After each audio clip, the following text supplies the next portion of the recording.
YCP నేతల్లో tension పెరుగుతోందా? ఇప్పటికే red book action షురూ అయిందన్న లోకేష్ కామెంట్లతో కేసుల భయం వెంటాడుతోందా? తప్పు చేసిన వారిని వదలబోమంటున్న టీడీపీ ఇప్పటికే పలువురు వైసీపీ నేతలపై కేసులు పెట్టి జైలుకు పంపించిన సంగతి తెలిసిందే. ఇక నెక్స్ట్ టార్గెట్ పెద్ద తలకాయలేనా? సజ్జలకు వరుసగా నోటీసులు ఇవ్వడం దేనికి సంకేతం? జరుగుతున్న పరిణామాలతో వైసీపీ కేడర్లో ఇప్పుడు ఆందోళన నెలకొందా? Next target జగనేనా?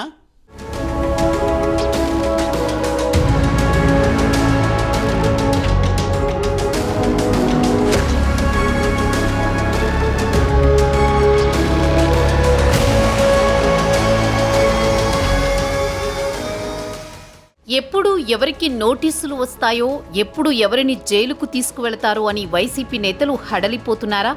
అధికారంలో ఉన్నప్పుడు అడ్డగోలుగా రెచ్చిపోయిన తమ నేతలు ఇప్పుడు పిల్లుల్లా దాక్కున్నారని సొంత కేడర్లోనే చర్చ జరుగుతోందా?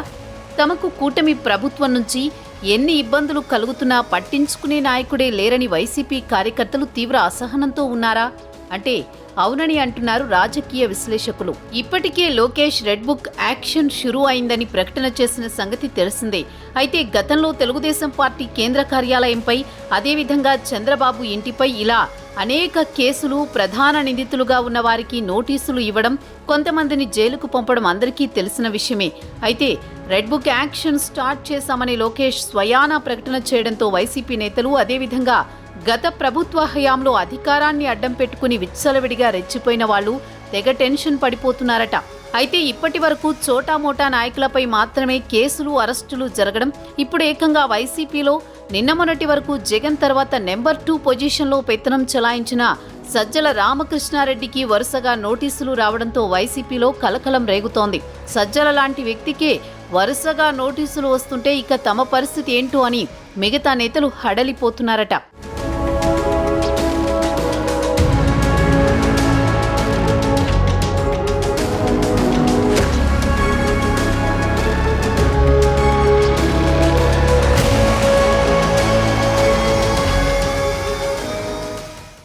నేడో రేపో తమకు కూడా నోటీసులు తప్పవని, తమను కూడా అరెస్ట్ చేసి జైల్లో వేస్తారని తప్పు చేసిన వైసీపీ నాయకులు భయపడుతున్నారట. అయితే చోటామోటా నాయకుల సంగతి అలా ఉంచితే ఇప్పుడు ఏకంగా జగన్ తరువాతి స్థానంలో మొన్నటి వరకు చక్రం తిప్పిన సజ్జల రామకృష్ణారెడ్డికే నోటీసులు రావడంతో పెద్ద తలకాయలను టార్గెట్ చేశారా అన్న చర్చ రాజకీయ వర్గాల్లో వినిపిస్తోంది. మ్యాటర్ సజ్జల వరకు వచ్చింది అంటే ఇక నెక్స్ట్ టార్గెట్ జగనేనా అన్న ఆందోళన సైతం వైసీపీ క్యాడర్లో కనిపిస్తోంది. ఎందుకంటే జగన్ హయాంలో క్విడ్ ప్రోకో జరిగిందని, అటు ఇసుక, ఇటు మద్యం అనేక వ్యవహారాల్లో జగన్ జోక్యం ఉందని, తన బినామీలనే పెట్టుకుని వ్యవహారమంతా నడిపించారని తెలుగుదేశం ఎప్పటినుంచో ఆరోపణలు చేస్తున్న సంగతి తెలిసిందే. అటువంటి వ్యవహారాల్లో విచారణలు, కేసులు, దర్యాప్తులు జరిగితే ఖచ్చితంగా జగన్మోహన్ రెడ్డికి సైతం శిక్ష తప్పదు అనే ఆందోళన వైసీపీ క్యాడర్లో ఉంది. నాడు ప్రతిపక్ష నేతగా ఉన్న చంద్రబాబును అన్యాయంగా జైలుకు పంపించారన్న ఆగ్రహం తెలుగుదేశంలో ఉంది. అయితే రివెంజ్ మాదిరిగా కాకుండా కేసులు, విచారణలు, ఇలా న్యాయస్థానాలు కూడా దోషిగా ముద్రవేసిన తర్వాతే శిక్షలు వేయాలని టీడీపీ భావిస్తోంది. అప్పుడు ప్రజలు కూడా ఆమోదించే అవకాశం ఉందని భావిస్తోంది. ఇక జగన్ మీద ఉన్న ఆరోపణల విషయంలో కూడా కేసులు, విచారణలు వేగంగా జరిగితే అప్పుడు ఆయనపై కూడా యాక్షన్ తీసుకుంటారా, జైలుకు పంపుతారా అన్న చర్చ రాజకీయ వర్గాల్లో జోరందుకుంది.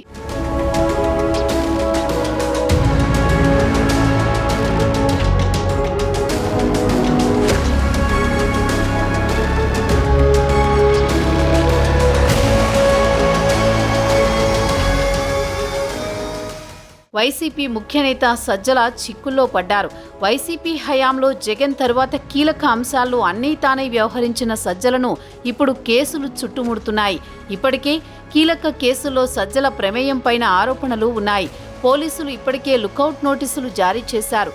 కాగా తాజాగా మరో కేసులో రేపు విచారణకు రావాలంటూ మంగళగిరి పోలీసులు నోటీసులు ఇచ్చారు.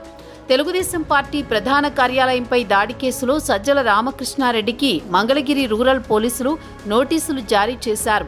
కేంద్ర కార్యాలయంపై దాడి కేసులో విచారణకు రావాలని సూచించారు. ఇప్పటికే ఈ కేసులో పలువురిని పోలీసులు విచారణ చేశారు. ఈ దాడి వెనుక వైసీపీ ముఖ్య నేతల ప్రమేయం ఉందనే ఆరోపణలున్నాయి. దీంతో వైసీపీ నేతలు సుప్రీంకోర్టుకు వెళ్లి తదుపరి చర్యలు తీసుకోకుండా ఆదేశాలు పొందారు. అయితే అందులో భాగంగా ఈ కేసులో ప్రత్యక్షంగా పాల్గొన్న వైసీపీ యువజన నేత చైతన్య తాజాగా లొంగిపోయారు. అదేవిధంగా ఎమ్మెల్సీ అప్పిరెడ్డి సైతం పోలీసుల విచారణకు హాజరయ్యారు. కాగా ఇప్పుడు సజ్జలకు పోలీసులు నోటీసులు ఇచ్చారు. ఇప్పటికే సజ్జలపై పోలీసులు లుకౌట్ నోటీసులు జారీ చేశారు. తాజాగా ఢిల్లీ ఎయిర్పోర్ట్లో సజ్జలకు లుకౌట్ నోటీసుల అంశంపైన వివాదం చోటు చేసుకుంది. లుకౌట్ నోటీసుల తర్వాత విదేశాల నుంచి తిరిగి వస్తున్న సజ్జలను మంగళవారం ఢిల్లీ ఎయిర్పోర్ట్లో పోలీసులు అడ్డుకోవడంతో తొలిసారి ఈ వ్యవహారం వెలుగులోకి వచ్చింది. తెలుగుదేశం పార్టీ కేంద్ర కార్యాలయంపై జరిగిన దాడికి సూత్రధారి సజ్జల రామకృష్ణారెడ్డి అని పోలీసులు గుర్తించారు. దీంతో ఇటీవల ఆయనకు ఆ కేసులో నిందితునిగా చేరుస్తూ కోర్టులో ఛార్జిషీట్ దాఖలు చేశారు. ఆ కేసులో నిందితులందరికీ పోలీసులు ఇప్పటికే లుకౌట్ నోటీసులు జారీ చేశారు. సజ్జలకు నోటీసుల అంశాన్ని డీజీపీ నిర్ధారించారు. కాగా ఇప్పుడు టీడీపీ కార్యాలయంపై కేసులో నోటీసులు ఇవ్వటంపై ఏం జరగబోతోందన్న టెన్షన్ వైసీపీలో నెలకొంది.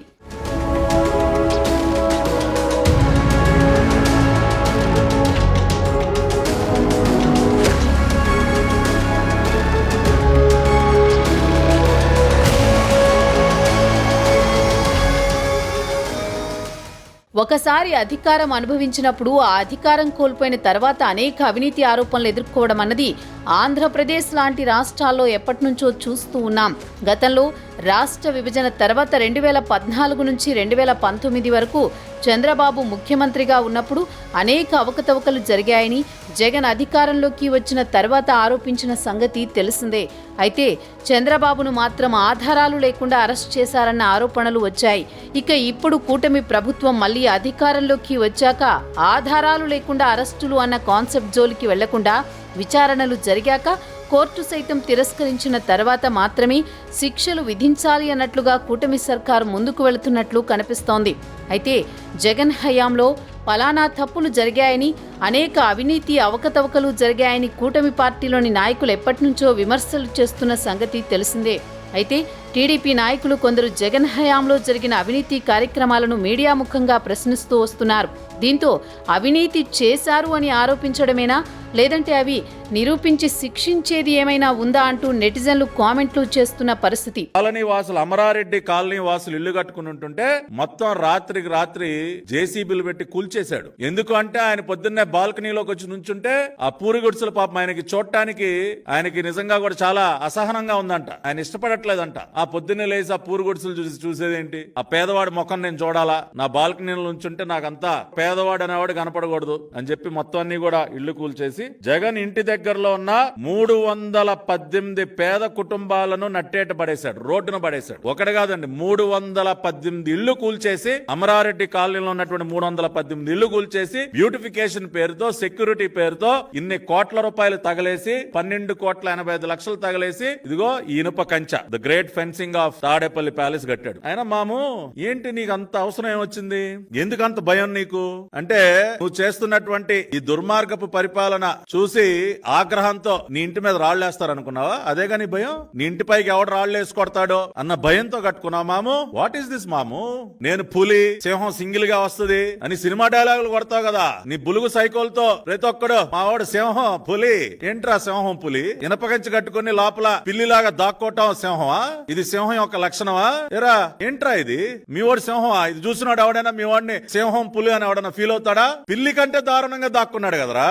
నిజంగా పిల్లి కూడా సిగ్గుపడుతుంది. ఈ రకంగా ఇంటి చుట్టూ ఇనప కంచె పెట్టుకుని 30 అడుగులు లోపల ఉనుక్కుంటూ బిక్కుమంట మంచం కింద పడుకోవటం. ఇవాళ నిజంగా పిల్లి కూడా సిగ్గుపడుతుందిరా బాబు ఈ దృశ్యాలు చూస్తే.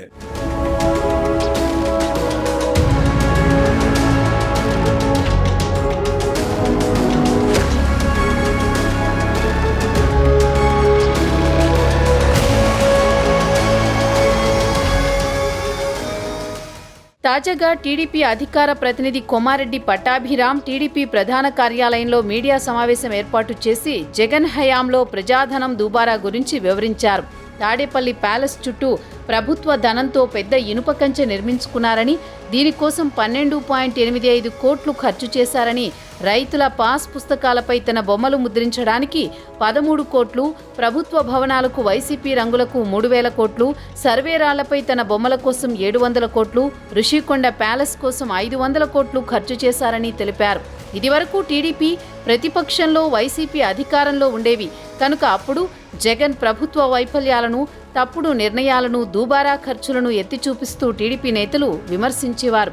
అయితే జగన్ హయాంలో చాలా దౌర్జన్యాలు, అవినీతి, అక్రమాలు, దుబారా జరిగాయని చెబుతూ వారిపై ఎటువంటి చర్యలు తీసుకోకుండా కాలక్షేపం చేస్తుండడంపై సోషల్ మీడియాలో టీడీపీ మద్దతుదారులే తప్పుపడుతున్నారు. ముందు వారిపై చట్ట ప్రకారం చర్యలు తీసుకుని అవినీతి సొమ్ముని, వారు కబ్జా చేసిన ప్రభుత్వ భూములను విడిపించి వాటి గురించి ప్రజలకు చెబితే సంతోషిస్తారని, కానీ ఇలా మీడియా సమావేశాలు ఏర్పాటు చేసి జగన్ హయాంలో జరిగిన అరాచకాలకు, అవినీతికి పద్దులు అప్పజెప్పి ఏం ప్రయోజనమని ప్రశ్నిస్తున్నారు. తాడేపల్లి ప్యాలెస్ కోసం కోట్లు విలువ చేసే ఫర్నిచర్ కొనుగోలు చేశారని, ఎగ్ పఫ్ల కోసం కోట్లు ఖర్చు చేశారని చెప్పడమే కానీ ఇంతవరకు వాటిలో ఒక్క రూపాయి వెనక్కు రాబట్టగలిగారా? లేనప్పుడు ఈ విమర్శలెందుకు? అవినీతి జరిగిందని చెప్పడం కాదు, చర్యలు తీసుకుని చూపించండి అంటూ సోషల్ మీడియాలో టీడీపీ అభిమానులే ప్రశ్నిస్తున్నారు. టీడీపీ మెతక వైఖరి కారణంగానే అధికారంలో లేకపోయినా జగన్ సహా వైసీపీ నేతలు మళ్లీ ఇంతగా రెచ్చిపోతున్నారని వారు కామెంట్లు చేస్తున్నారు.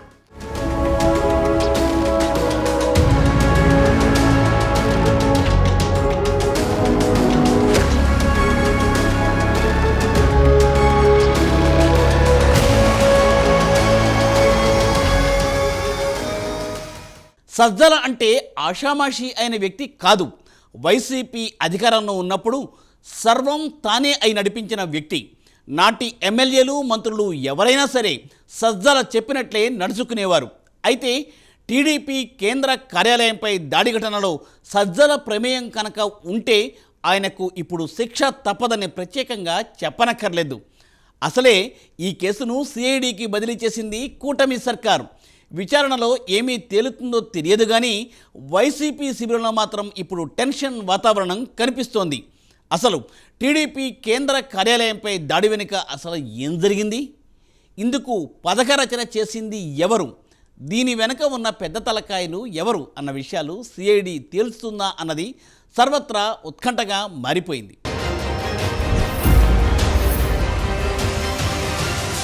రెడ్ బుక్ పేరు వింటే ఇన్నాళ్ళు వైసీపీ వాళ్ళు ఎవరైనా పెద్దగా భయపడ్డారో లేదో తెలియదు కానీ ఇప్పుడు మాత్రం వణికిపోతున్నారనే వాదనే ఎక్కువగా వినిపిస్తోంది. రెడ్ బుక్ యాక్షన్ షురూ అయిందని లోకేష్ చెప్పడం, అలాగే సజ్జల వంటి పెద్ద తలకాయలకే వరుసగా నోటీసులు వస్తుండడం వైసీపీ శిబిరంలో ఇప్పుడు అలజడిని రేపుతోంది. ఇంతకు రెడ్ బుక్లో ఎవరెవరి పేర్లున్నాయి? శిక్షలు తప్పవని వణికిపోతోంది ఎవరు అసలు?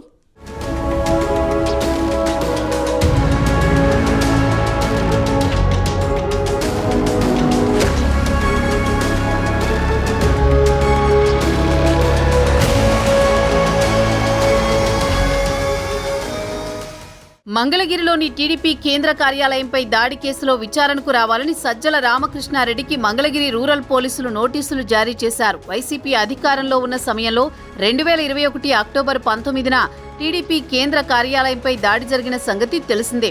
నాడు టీడీపీ జాతీయ అధికార ప్రతినిధి పట్టాభి, వైసీపీ అధినేత అప్పటి ముఖ్యమంత్రి వైఎస్ జగన్మోహన్ రెడ్డిపై అభ్యంతరకర కామెంట్స్ చేసినందుకు దాడి జరిగి ఉండొచ్చని సాక్షాత్తు జగన్ మాట్లాడారు. అయితే కూటమి అధికారంలోకి వచ్చిన తర్వాత టీడీపీ ఆఫీసుపై దాడి కేసులో నిందితుల ఆట కట్టించేందుకు వేట మొదలుపెట్టింది.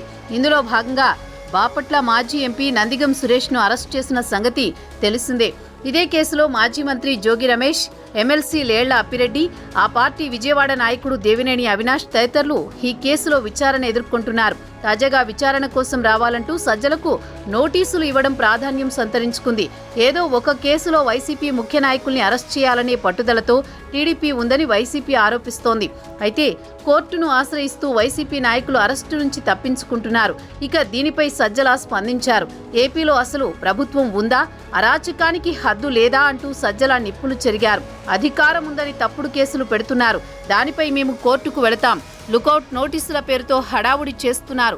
అసలు ఆ దాడి జరగడానికి కారణమేంటో కూడా అందరికీ తెలుసు. టీడీపీ నేతలు సీఎం జగన్ని దారుణంగా దూషించారు.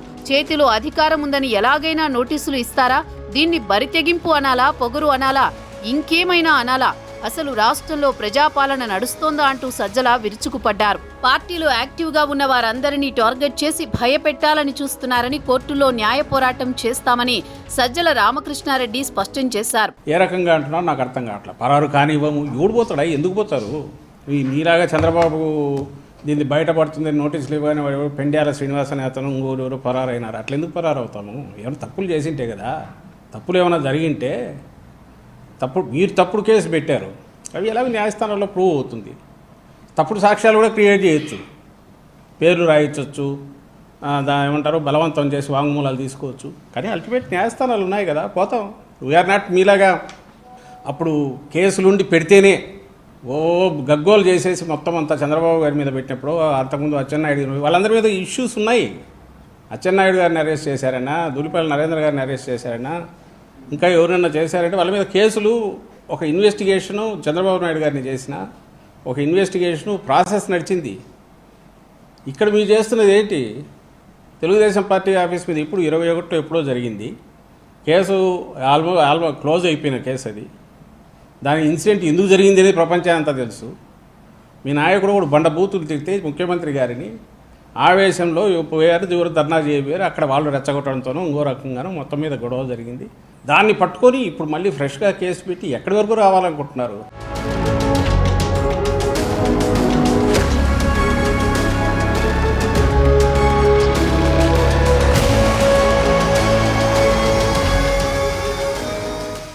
ఏపీలో ఇప్పుడు హాట్ టాపిక్గా మారిపోయింది రెడ్ బుక్. గత పాలనలో అన్యాయాలు, అక్రమాలు చేసిన వారి చిట్టా సిద్ధం చేసిన లోకేష్ ఇప్పుడు చిట్టా విప్పి వారి భరతం పట్టనున్నారని తెలుస్తోంది. గత వైసీపీ పాలనలో అన్యాయాలు చేసిన వారి పేర్లు రెడ్ బుక్లో రాస్తున్నానని ప్రకటించి సంచలనం సృష్టించిన లోకేష్ తాజాగా కూడా రెడ్ బుక్ యాక్షన్ ఆల్రెడీ మొదలైందని కామెంట్ చేసి కలకలం రేపారు. కొంతమంది నన్ను చూసి ఇన్స్పైర్ అవుతారు. సో వైకాపా వాళ్ళు కూడా నన్ను చూసి ఇన్స్పైర్ అయినట్టున్నారు. అది నాకు అర్థమైంది. నేను మళ్ళీ స్పష్టంగా చెప్పేది ఏంటంటే, పాదయాత్రలో నేను సుమారుగా 100 బహిరంగ సభలు ఉద్దేశించి మాట్లాడా. ఆ సభల్లో చాలా స్పష్టంగా రెడ్ బుక్ చూపించి, ఏ అధికారులు వైకాపా నాయకులైతే చట్టాన్ని ఉల్లంఘించి కార్యకర్తల్ని ప్రజల్ని ఇబ్బంది పెట్టారో వాళ్ళు మేము వదిలిపెట్టాము, చట్టపరమైన నిర్ణయాలు తీసుకుని తప్పనిసరిగా వాళ్ళపైన యాక్షన్ తీసుకుంటాం అని చెప్పాం. దాంట్లో భాగంగా యాక్షన్ ఆల్రెడీ మొదలైంది, దాంట్లో ఎలాంటి సందేహం లేదు. ఇంకా వాళ్ళు వేరే పుస్తకాలు పెడితే పెట్టుకునేయండి, ఐ డోంట్ కేర్.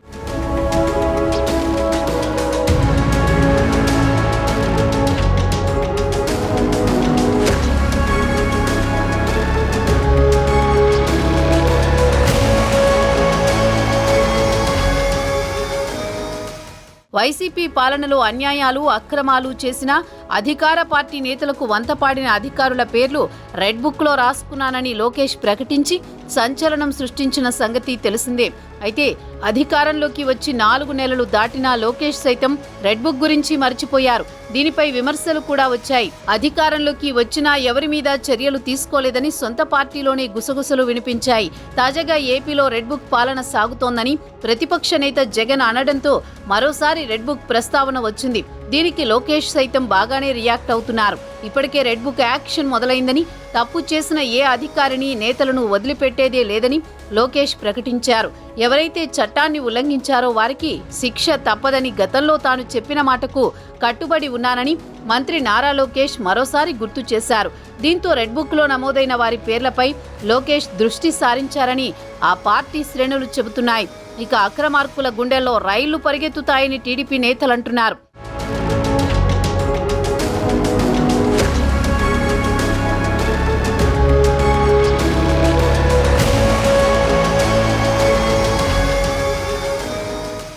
ఒక్క వైసీపీ నేతలు మాత్రమే కాదు, గత పాలనలో అడ్డగోలుగా వ్యవహరించిన అధికారుల పేర్లను కూడా లోకేష్ రెడ్ బుక్లో నమోదు చేసుకున్నారు.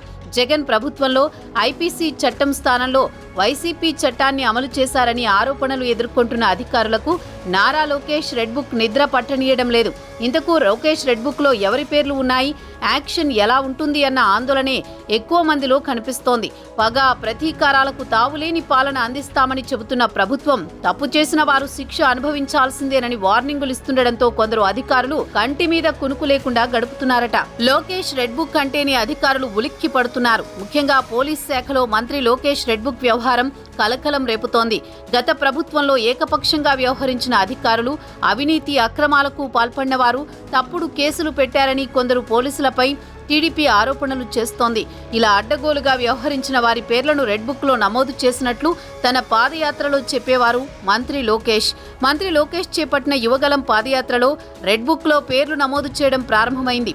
రాష్ట్రంలో గత ప్రభుత్వానికి అనుకూలంగా పనిచేస్తూ ప్రతిపక్షాలను వేధించిన అధికారుల పేర్లు రెడ్ బుక్లో రాసినట్లు గతంలో ప్రకటించారు. తాము అధికారంలోకి వచ్చిన తర్వాత రెడ్ బుక్లో పేర్లు ఉన్న ప్రతి అధికారిని శిక్షిస్తామని హెచ్చరికలు జారీ చేశారు. అప్పట్లో ఇష్యూని లైట్ తీసుకున్న అధికారులు కూటమి చేతుల్లోకి అధికారం వచ్చాక ఒకటే టెన్షన్ పడుతున్నారు. రెడ్ బుక్లో పేర్లు ఉన్న వారిపై ఎలాంటి చర్యలు ఉంటాయో అని తెలిసిన వారి వద్ద ఆరా తీస్తున్నారు. ముఖ్యంగా మంత్రి లోకేష్ రెడ్ బుక్లో ఎక్కువ మంది పోలీసుల పేర్లున్నట్లు ప్రచారం జరుగుతోంది. పోలీసు శాఖలోని ఎస్ఐ నుంచి ఎస్పీ స్థాయి వరకు పనిచేసిన వారిలో కొందరు గత ప్రభుత్వంపై మితిమీరి స్వామిభక్తి ప్రదర్శించారని, అప్పటి ప్రతిపక్ష కార్యకర్తలు, నాయకులను ముప్పు తిప్పలు పెట్టారని ఆరోపణలు ఉన్నాయి. వారందరికీ త్వరలోనే చట్ట ప్రకారం శిక్షలు తప్పేలా లేవు. మొత్తంగా చూస్తే లోకేష్ రెడ్ బుక్ పేరు వింటే ఇటు వైసీపీ నేతలే కాదు, గత ప్రభుత్వంలో అడ్డగోలుగా నిబంధనలకు విరుద్ధంగా వ్యవహరించిన అధికారులు కూడా వణికిపోతున్నారు.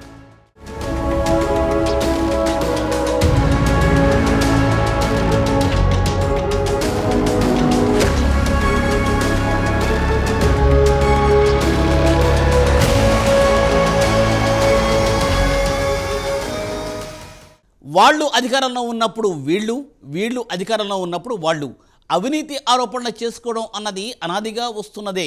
అయితే ఎవరు ఎవరిని అరెస్ట్ చేయాలన్నా అందుకు తగిన ఆధారాలు చూపిస్తేనే ప్రజల ఆమోదముద్ర లభిస్తుంది. లేదంటే కక్ష సాధింపు కింద ప్రజలు భావించే అవకాశాలు మెండుగా ఉంటాయి. మరి కూటమి సర్కార్ రెడ్ బుక్లో ఉన్నవారి విషయంలో ఎలా మూవ్ అవుతుంది అన్నది తేలాల్సి ఉంది.